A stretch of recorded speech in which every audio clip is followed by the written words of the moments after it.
So mga tol, kakatapos lang po ang laban sa ating pambatong 2 times challenger na si Jonas Sultan kontra sa Japanese na si Rico Masuda. Bukod dyan ay malungkot po na balita para sa ating pambato ay hanggang round 1 lang po ang tinagal po sa kanya dahil po ay tumiklo po siya sa body shot ni Rico Masuda. Nakuha ang panalo ni Rico Masuda by round 1 technical knockout. Pang-7 na po to sa sunod-sunod ang talo kay Jonas Sultan. Samantala ay marami ding nagtataka sa mga fans po ni Jonas Sultan. Bakit yun lang daw ang pinapakita po sa kanya?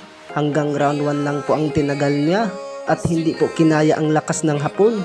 Sa ngayon ay ilang oras na lang po makikita na po ang labanan ni Jerwin Angkas versus Takuma Inoue para sa WBA Bantamweight World Championship.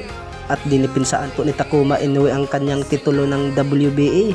Maganda sana kung masungkit ang panalo sa ating pambato na si Jerwin Angkas.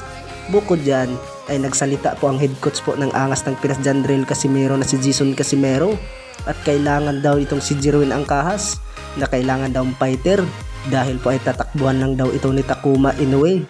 Mahirap na daw mga tol, kung umabot daw ng desisyon ay matatalo talaga ang ating pambato na si Jerwin Angkas. Dahil po ay pabor po ni Takuma Inoue sa mga hurado.